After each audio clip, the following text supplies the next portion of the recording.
Hey folks, if you're looking for a puzzler to poke at, I recently had the chance to check out Dvora Studios' adventure, Scarlet Hood and the Wicked Wood, a title made during their Devspresso Games era.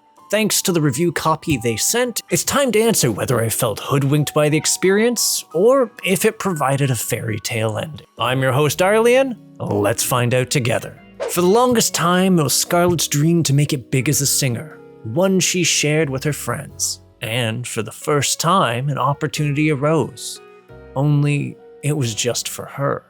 The ensuing schism leaves her alone, which is about the point where the story shifts genre as she's scooped up by a tornado and dropped into a brand new world rife with munchkins, flying monkeys, and wicked witches. The sort of tale grand adventures are built around, or it would be if things didn't turn lethal as soon as they began. Scarlet's only hope is the curious time loop she's found herself snared in, to solve the mystery at its heart and hopefully survive the day before her chances run out. Now, as premises go, I'm actually rather fond of Scarlet Hood's execution since it takes the familiarity of the Wizard of Oz and nestles it in a lively narrative, one which happily embraces and accentuates the more absurd elements at play. Quite frankly, though there are a few moments which do impress a certain degree of urgency or provide a bit of mystery to mull over, I'd largely categorize it as a comedic adventure, which makes for a fairly pleasant change.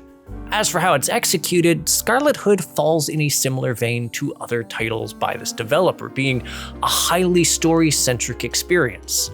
Some of it is optional, such as the small collectible notes you can find or details that can be observed as you explore each area. That said, the core narrative plays out through the various dialogue segments.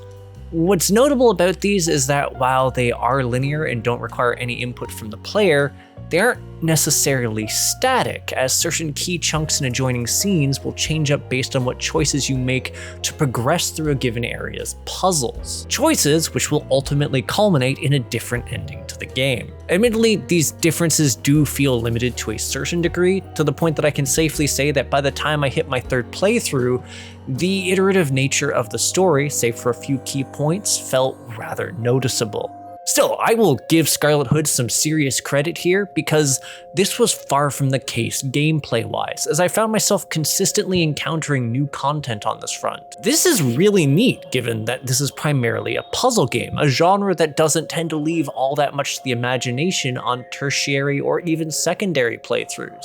I mean, it's not solely a puzzle game, since there are enemies that can murder you much in the same way of earlier Dvora titles. That said, the overall stamina bar that you have available for dashing around and dodging feels quite generous, as do the iframes associated with the latter action. What's more, while your health is fairly low, a readily accessible array of save points, healing and support items, as well as a supply merchant all work together to ensure that the overall difficulty feels fairly well balanced, even when you're learning the ropes during your first playthrough. What's more, though you are limited to a relatively small inventory, juggling which consumables to carry wasn't overly punishing, largely because it doesn't actually compete with any key items you'll be collecting, since they're all relegated to a tab of their own. There isn't any sort of storage chest to actually place any extras in, but it's fine. Quite frankly, the only thing that might really throw you for a loop is the fact that you don't actually heal to full when you finish up an area, despite the whole narrative element of dying daily only to come back hale and hearty. But that's a bit nitpicky, and quite frankly, there are way better things I can focus on, like the puzzles that rest at the heart of the game. See, while I went into Scarlet Hood with the awareness that I was going to encounter challenges of some sort,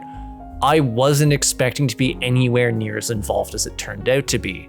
There are some legitimately great ones to solve over the course of your journey, to the point that I actually wound up filling around 8 pages of a journal with tightly packed notes due to their overall complexity. I also found myself highly appreciating the sheer variety insofar as their design, something that only further factored into my appreciation for how different each route feels, specifically that of the trickster, the hero, and the witch. Each of these paths represent a different way to solve the dilemma of the day and survive a certain obstacle unscathed, and each one rests at the end of a given sequence of puzzles.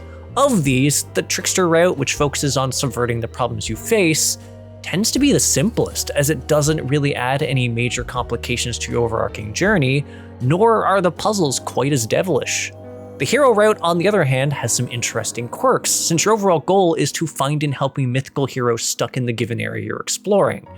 Not only do these have different puzzles than their peers, there's an added quirk to the whole with the introduction of Brer Wolf. Essentially, he functions in the same vein as the main antagonists in the Coma games, stalking you through the area and requiring you to flee and hide from him, even as you go through the motions of solving the final set of puzzles in the area. It also has the added quirk of shutting down any shortcuts you may have found just to further force the issue of getting bodied by a bad wolf. That said, even this is easy compared to the utter nightmare that is the witch route, which I felt to be the most involved overall. See, the witch route requires that you hunt down a quintet of notes scattered throughout the stage, which hint at the location of a special witchy shrine. In and of itself, this requires a sharp eye and a certain degree of thoroughness. That said, it's further complicated by the fact that even with the clues you earn from those notes, you still need to make use of magic crystals. What makes this as a bit of a problem is the fact that magic crystals have a lot of uses. For one thing, they allow you to safely navigate the world for a slice of time, as you'll automatically annihilate any basic enemy you encounter while it's active. For another, this also doubles as the game's hint system, providing subtle clues for the puzzles you come across. Hell, they even highlight objects in the environment. Really, they have so many uses, which makes it entirely possible to lock yourself out of this route since they're necessary to even see the shrine entrance, and that's if you've even properly interpreted the clues so that you're standing in the correct location. Now, while all of this is a bit of a problem in and of itself, it's still pretty doable. Which brings us to the absolute roughest part of this route, namely, what's waiting for you in the shrine? Puzzles. The answer is puzzles. Devilishly hard conundrums, which more or less served as the main reason my journal was so full of jots. Some of these absolutely stumped me for a while. Maybe my brain is just smooth. It's entirely possible, but this was the route that took me the longest to navigate just for this reason. To the point that I'd actively recommend tackling the witch route during a replay, since by that juncture, you'll likely know the game well enough to be able to have a large magic crystal stockpile.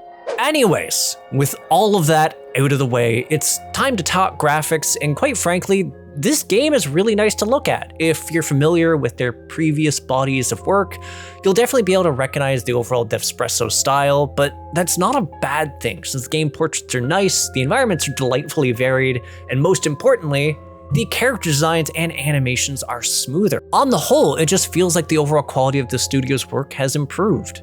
And the sound design is nothing to sneeze at either. I found Scarlet Hood's music to be a lot of fun to listen to. It's really upbeat and bouncy, and it overall suited the tone of the game quite well. I also have to give credit to the overall sound effects, since they helped a lot to signal when an enemy was nearby, such as Brer Frickin' Wolf.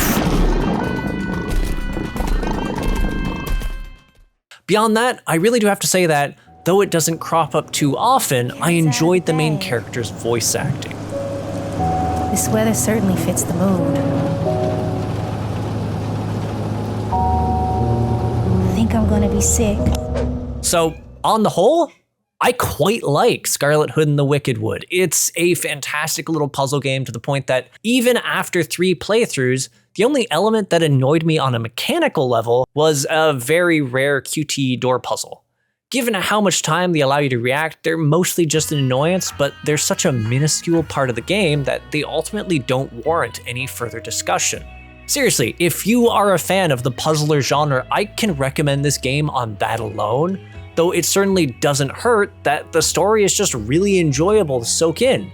Yes, I do wish the narrative choices did have a bit more of an impact, but quite frankly, the game is still a hit in my book. So, anywho, thanks for tuning in. If you have something to say, leave a comment, and if you enjoy my efforts to create new indie reviews and interviews, hit the subscribe button and the bell. For a link to my Discord, the Crit Hit Cauldron, you can check the description, where there's also a link to my Patreon if you want to see reviews early or just want to support the channel. Also to my merch house for neat swag like Crit Hit coffee mugs or even mouse pads. That said, I'll catch you on the next episode of Crit Hit. Take care till then, folks.